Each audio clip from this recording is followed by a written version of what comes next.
He was lying on something that felt like a camp bed, except that it was higher off the ground and that he was fixed down in some way so that he could not move. Light that seemed stronger than usual was falling on his face. O'Brien was standing at his side, looking down at him intently. At the other side of him stood a man in a white coat, holding a hypodermic syringe. Even after his eyes were open, he took in his surroundings only gradually. He had the impression of swimming up into this room from some quite different world, a sort of underwater world, far beneath it. How long he had been down there he did not know. Since the moment when they arrested him, he had not seen darkness or daylight. Besides, his memories were not continuous. There had been times when consciousness, even the sort of consciousness that one has in sleep, had stopped dead and started again after a blank interval. But whether the intervals were of days or weeks or only seconds, there was no way of knowing. With that first blow on the elbow, the nightmare had started. Later, he was to realize that all that then happened was merely a preliminary, a routine interrogation to which nearly all prisoners were subjected. There was a long range of crimes, espionage, sabotage, and the like, to which everyone had to confess as a matter of course. The confession was a formality, though the torture was real. How many times he had been beaten, how long the beatings had continued, he could not remember. Always there were 5 or 6 men in black uniforms at him simultaneously.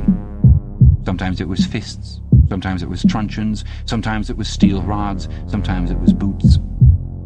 There were times when he rolled about the floor as shameless as an animal, writhing his body this way and that in an endless, hopeless effort to dodge the kicks, and simply inviting more and yet more kicks, in his ribs, in his belly, on his elbows, on his shins, in his groin, in his testicles, on the bone at the base of his spine.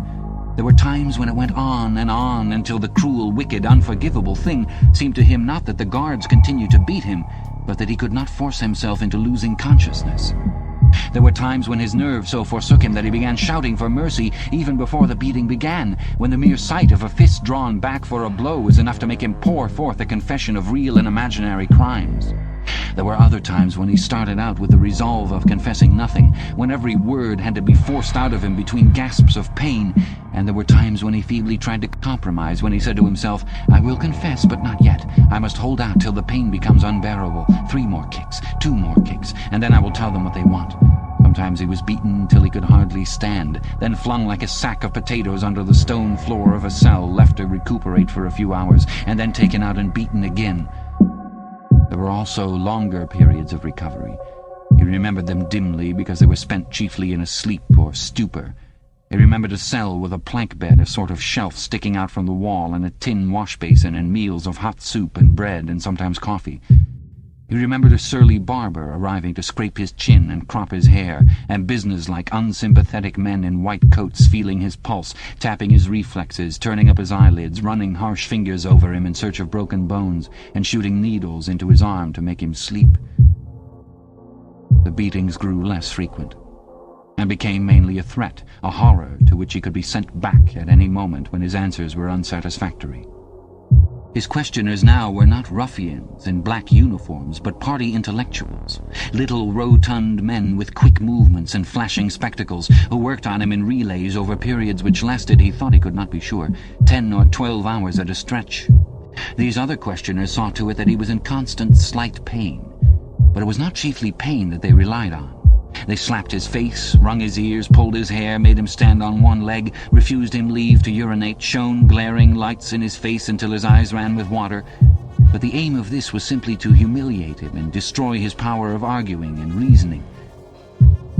Their real weapon was the merciless questioning that went on, hour after hour, tripping him up, laying traps for him, twisting everything that he said, convicting him at every step of lies and self-contradiction, until he began weeping as much from shame as from nervous fatigue. Sometimes he would weep 6 times in a single session. Most of the time they screamed abuse at him and threatened at every hesitation to deliver him over to the guards again, but sometimes they would suddenly change their tune, call him comrade, appeal to him in the name of Ingsoc and Big Brother, and ask him sorrowfully whether even now he had not enough loyalty to the party left to make him wish to undo the evil he had done. When his nerves were in rags after hours of questioning, even this appeal could reduce him to sniveling tears. In the end, the nagging voices broke him down more completely than the boots and fists of the guards. He became simply a mouth that uttered, a hand that signed whatever was demanded of him. His sole concern was to find out what they wanted him to confess and then confess it quickly, before the bullying started anew. He confessed to the assassination of eminent party members, the distribution of seditious pamphlets, embezzlement of public funds, sale of military secrets, sabotage of every kind. He confessed that he had been a spy in the pay of the East Asian government as far back as 1968. He confessed that he was a religious believer, an admirer of capitalism, and a sexual pervert. He confessed that he had murdered his wife, although he knew, and his questioners must have known, that his wife was still alive. He confessed that for years he had been in personal touch with Goldstein and had been a member of an underground organization which had included almost every human being he had ever known. It was easier to confess everything and implicate everybody. Besides, in a sense, it was all true. It was true that he had been the enemy of the party, and in the eyes of the party there was no distinction between the thought and the deed. There were also memories of another kind. They stood out in his mind disconnectedly, like pictures with blackness all round them.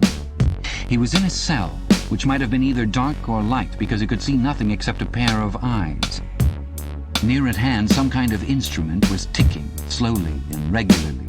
The eyes grew larger and more luminous. Suddenly he floated out of his seat, dived into the eyes, and was swallowed up.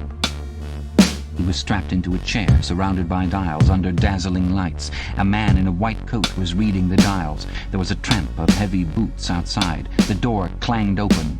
The waxen-faced officer marched in, followed by 2 guards. "Room 101, said the officer. The man in the white coat did not turn around.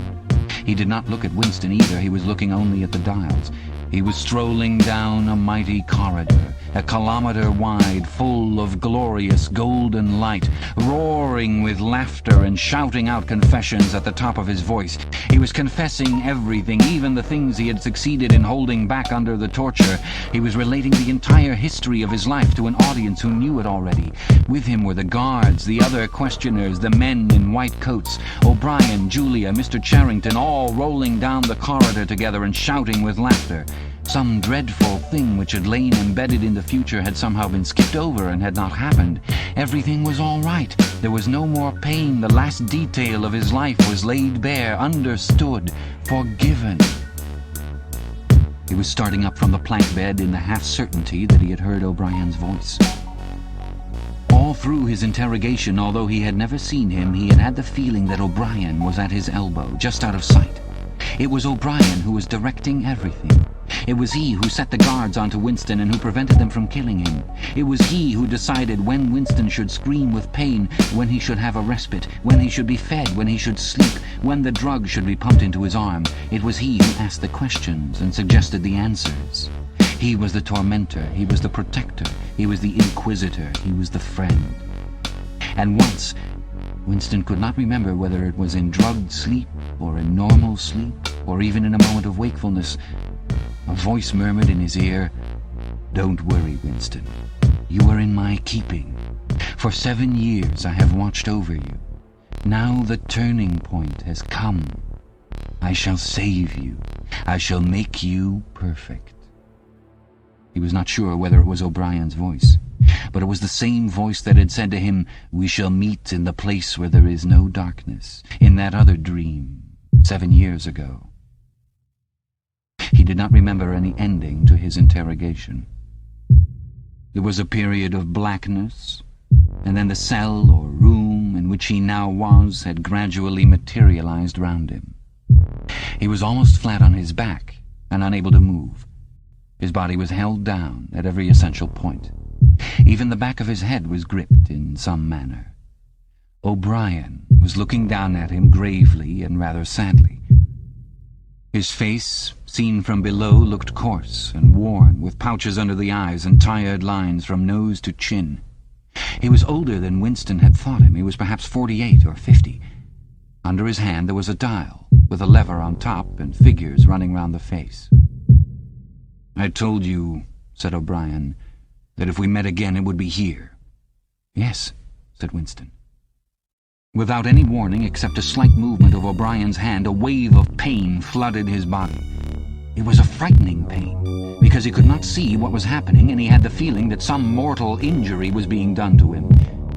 He did not know whether the thing was really happening, or whether the effect was electrically produced, but his body was being wrenched out of shape. The joints were being slowly torn apart.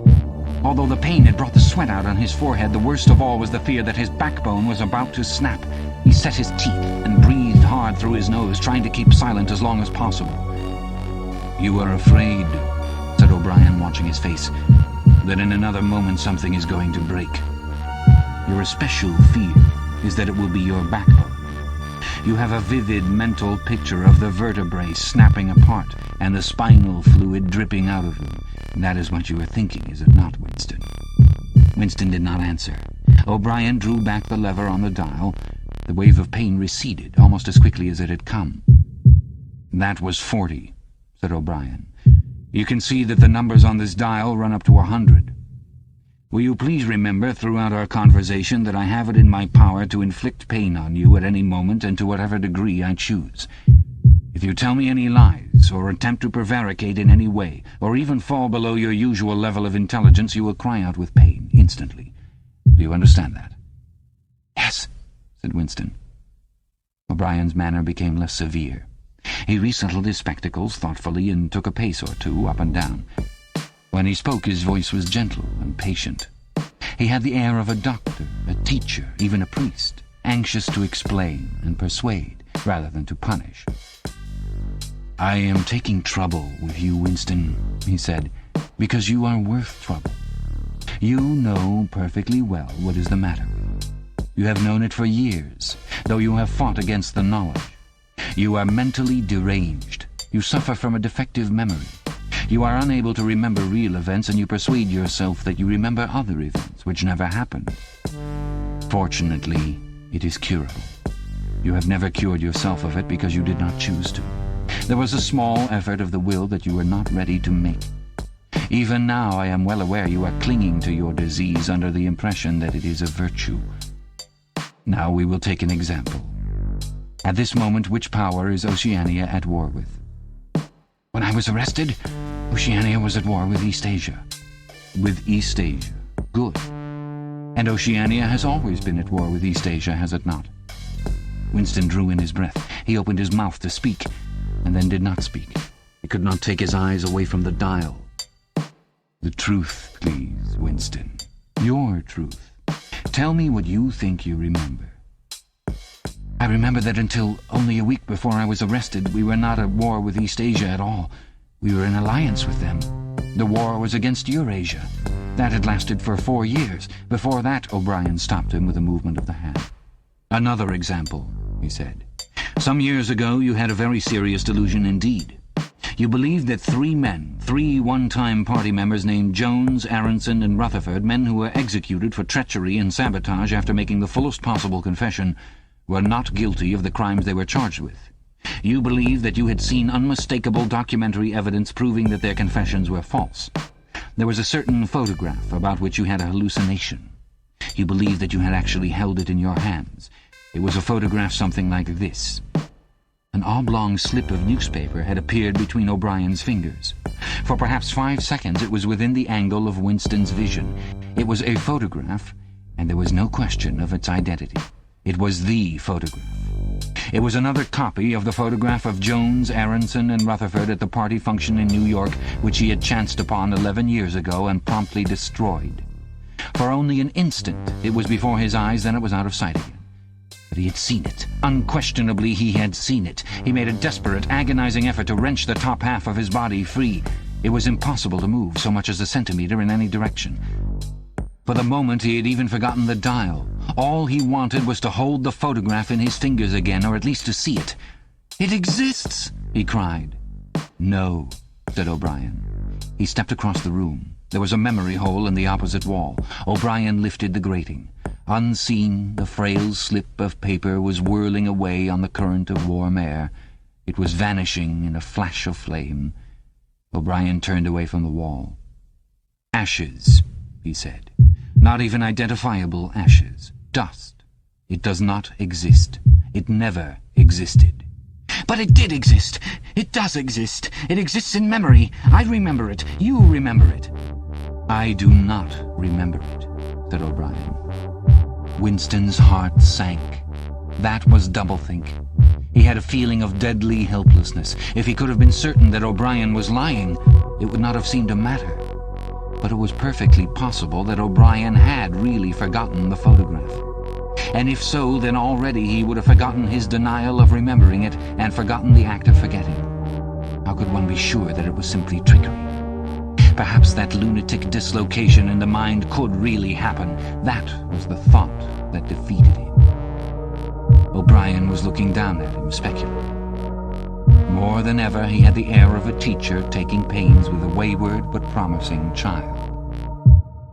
"There is a party slogan dealing with control of the past," he said. "Repeat it, if you please." "Who controls the past controls the future. Who controls the present controls the past," repeated Winston obediently. "Who controls the present controls the past," said O'Brien, nodding his head with slow approval. "Is it your opinion, Winston, that the past has real existence?" Again the feeling of helplessness descended upon Winston. His eyes flitted toward the dial. He not only did not know whether yes or no was the answer that would save him from pain, he did not even know which answer he believed to be the true one. O'Brien smiled faintly. "You are no metaphysician, Winston," he said. "Until this moment you never had considered what is meant by existence. I will put it more precisely. Does the past exist concretely in space? Is there somewhere or other a place, a world of solid objects where the past is still happening?" "No." "Then where does the past exist, if at all?" "In records. It is written down." "In records. And?" "In the mind, in human memories." "In memory. Very well then. We, the party, control all records, and we control all memories. Then we control the past, do we not?" "But how can you stop people remembering things?" cried Winston, again momentarily forgetting the dial. "It is involuntary. It is outside oneself. How can you control memory? You have not controlled mine." O'Brien's manner grew stern again. He laid his hand on the dial. "On the contrary," he said, "you have not controlled it. That is what has brought you here. You are here because you have failed in humility and self-discipline. You would not make the act of submission which is the price of sanity. You preferred to be a lunatic, a minority of one. Only the disciplined mind can see reality, Winston. You believe that reality is something objective, external, existing in its own right. You also believe that the nature of reality is self-evident.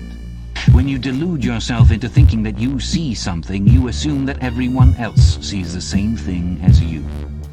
But I tell you, Winston, that reality is not external. Reality exists in the human mind and nowhere else. Not in the individual mind, which can make mistakes, and in any case soon perishes. Only in the mind of the party, which is collective and immortal. Whatever the party holds to be truth is truth. It is impossible to see reality except by looking through the eyes of the party. That is the fact that you have got to relearn, Winston. It needs an act of self-destruction, an effort of the will. You must humble yourself before you can become sane." He paused for a few moments, as though to allow what he had been saying to sink in. "Do you remember," he went on, "writing in your diary, 'Freedom is the freedom to say that 2 + 2 make 4'? "Yes," said Winston. O'Brien held up his left hand, its back toward Winston, with the thumb hidden and the 4 fingers extended. "How many fingers am I holding up, Winston?" 4. "And if the party says that it is not 4 but 5, then how many?" 4. The word ended in a gasp of pain. The needle of the dial had shot up to 55. The sweat had sprung out all over Winston's body. The air tore into his lungs and issued again in deep groans, which even by clenching his teeth he could not stop. O'Brien watched him, the 4 fingers still extended. He drew back the lever. This time the pain was only slightly eased. "How many fingers, Winston?" 4. The needle went up to 60. "How many fingers, Winston?" 4! 4! What else can I say? 4! The needle must have risen again, but he did not look at it. The heavy, stern face and the 4 fingers filled his vision. The fingers stood up before his eyes like pillars, enormous, blurry, and seeming to vibrate, but unmistakably 4. How many fingers, Winston? 4! Stop it! Stop it! How can you go on? 4! 4! How many fingers, Winston? 5! 5! 5! No, Winston, that is no use. You are lying. You still think there are 4. How many fingers, please? 4! 5! 4! Anything you like, only stop it. Stop the pain. Abruptly he was sitting up, with O'Brien's arm round his shoulders. He had perhaps lost consciousness for a few seconds. The bonds that had held his body down were loosened. He felt very cold. He was shaking uncontrollably. His teeth were chattering. The tears were rolling down his cheeks. For a moment he clung to O'Brien like a baby, curiously comforted by the heavy arm round his shoulders. He had the feeling that O'Brien was his protector, that the pain was something that came from outside, from some other source, and that it was O'Brien who could save him from it. "You are a slow learner, Winston," said O'Brien gently. "How can I help it?" he blubbered. "How can I help seeing what is in front of my eyes? 2 and 2 are 4. Sometimes, Winston. Sometimes they are 5. Sometimes they are 3. Sometimes they are all of them at once. You must try harder. It is not easy to become sane." He laid Winston down on the bed. The grip on his limbs tightened again, but the pain had ebbed away and the trembling had stopped, leaving him merely weak and cold. O'Brien motioned with his head to the man in the white coat who had stood immobile throughout the proceedings. The man in the white coat bent down and looked closely into Winston's eyes, felt his pulse, laid an ear against his chest, tapped here and there, then he nodded to O'Brien. "Again," said O'Brien. The pain flowed into Winston's body. The needle must be at 70, 75. He had shut his eyes this time. He knew that the fingers were still there, and still 4. All that mattered was somehow to stay alive until the spasm was over. He had ceased to notice whether he was crying out or not. The pain lessened again. He opened his eyes. O'Brien had drawn back the lever. "How many fingers, Winston?" 4. I suppose there are 4. I would see 5 if I could. I am trying to see 5. "Which do you wish? To persuade me that you see 5, or really to see them?" "Really to see them." "Again," said O'Brien. Perhaps the needle was at 80, 90. Winston could only intermittently remember why the pain was happening. Behind his screwed-up eyelids a forest of fingers seemed to be moving in a sort of dance, weaving in and out, disappearing behind one another and reappearing again. He was trying to count them. He could not remember why. He knew only that it was impossible to count them, and that this was somehow due to the mysterious identity between 5 and 4. The pain died down again. When he opened his eyes, it was to find that he was still seeing the same thing. Innumerable fingers, like moving trees, were still streaming past in either direction, crossing and recrossing. He shut his eyes again. "How many fingers am I holding up, Winston?" "I don't know. I don't know." "You will kill me if you do that again." 4, 5, 6, in all honesty, I don't know." "Better," said O'Brien. A needle slid into Winston's arm. Almost in the same instant a blissful, healing warmth spread all through his body. The pain was already half forgotten. He opened his eyes and looked up gratefully at O'Brien. At sight of the heavy, lined face, so ugly and so intelligent, his heart seemed to turn over. If he could have moved, he would have stretched out a hand and laid it on O'Brien's arm. He had never loved him so deeply as at this moment, and not merely because he had stopped the pain. The old feeling that at bottom it did not matter whether O'Brien was a friend or an enemy had come back. O'Brien was a person who could be talked to. Perhaps one did not want to be loved so much as to be understood. O'Brien had tortured him to the edge of lunacy, and in a little while it was certain he would send him to his death. It made no difference. In some sense that went deeper than friendship. They were intimates. Somewhere or other, although the actual words might never be spoken, there was a place where they could meet and talk. O'Brien was looking down at him with an expression which suggested that the same thought might be in his own mind. When he spoke, it was in an easy, conversational tone. "You know where you are, Winston," he said. "I don't know. I can guess. In the Ministry of Love. Do you know how long you have been here?" "I don't know. Days?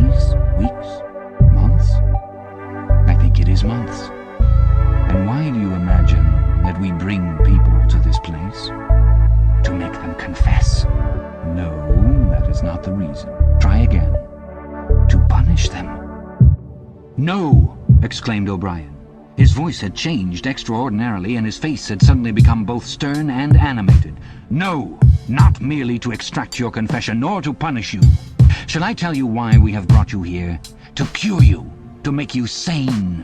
Will you understand, Winston, that no one whom we bring to this place ever leaves our hands uncured?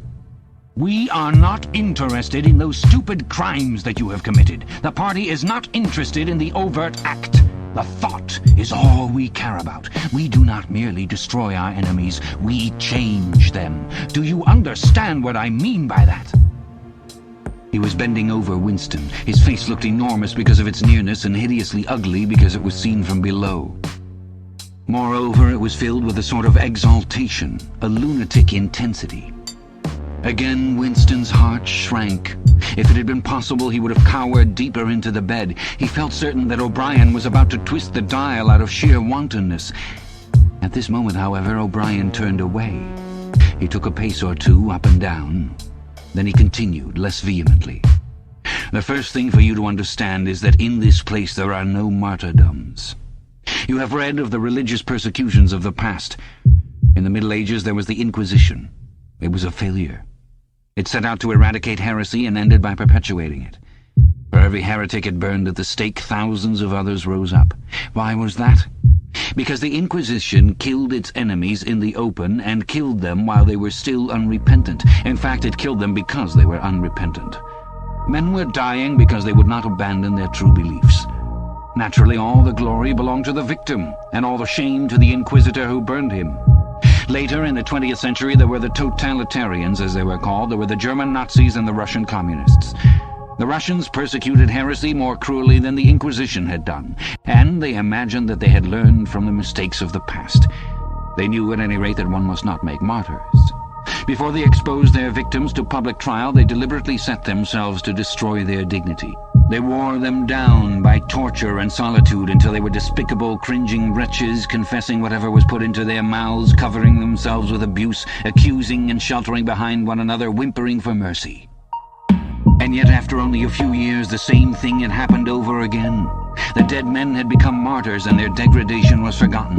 Once again, why was it? In the first place, because the confessions that they had made were obviously extorted and untrue. We do not make mistakes of that kind. All the confessions that are uttered here are true.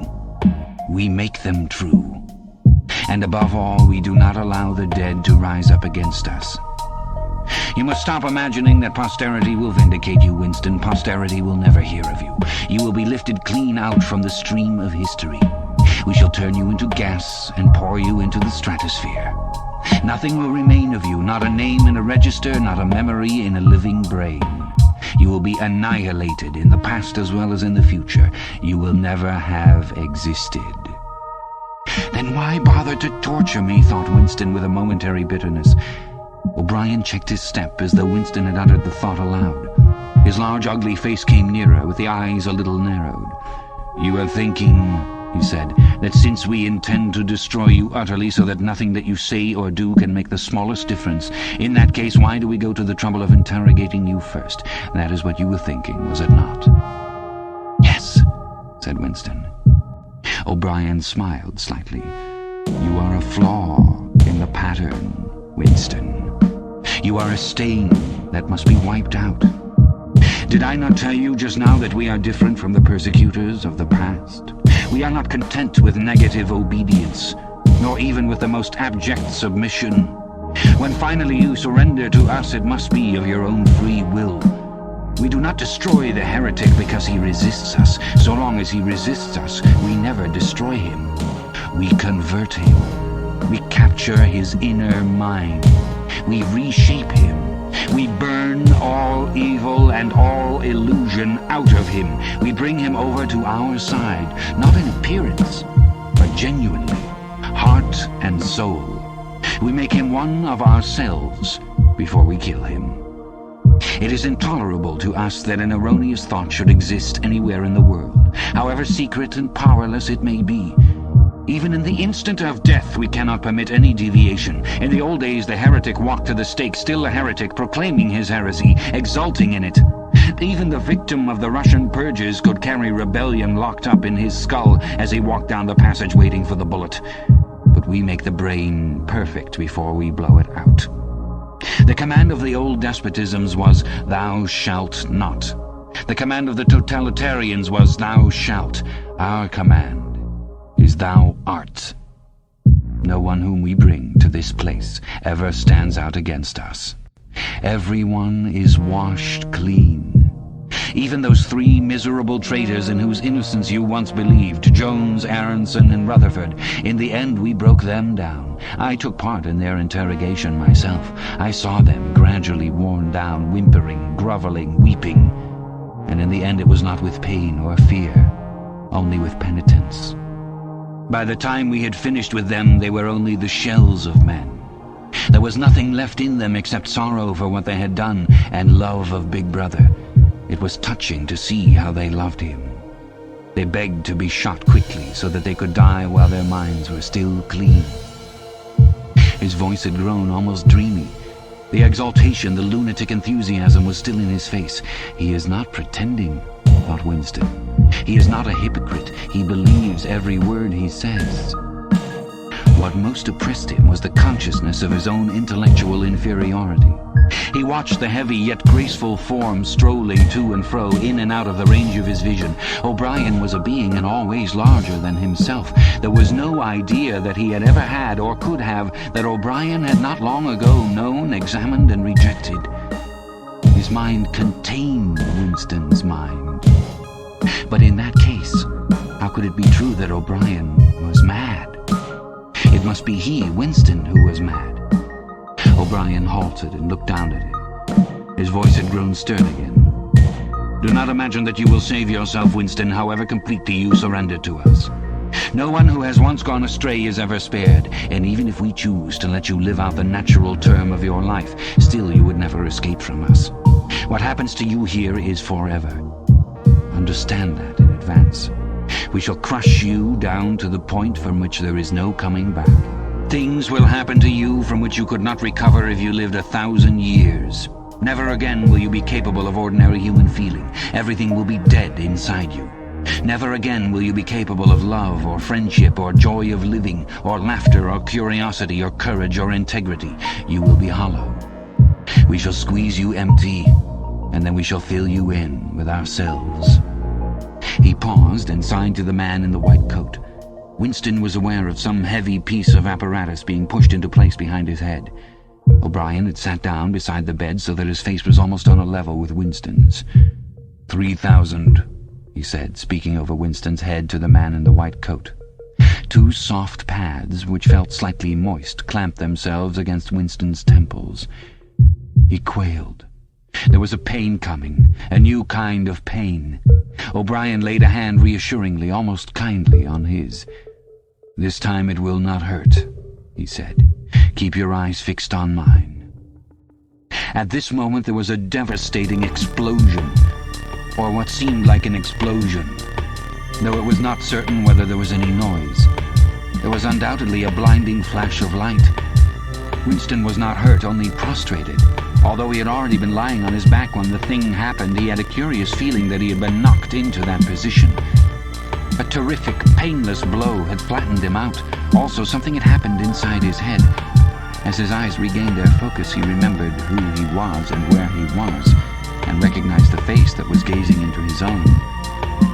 But somewhere or other there was a large patch of emptiness, as though a piece had been taken out of his brain. "It will not last," said O'Brien. "Look me in the eyes. What country is Oceania at war with?" Winston thought.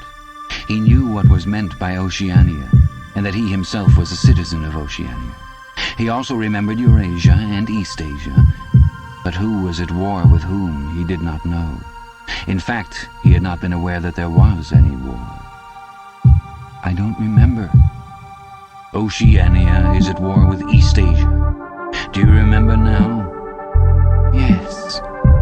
"Oceania has always been at war with Eastasia. Since the beginning of your life, since the beginning of the party, since the beginning of history, the war has continued without a break, always the same war. Do you remember that?" Yes.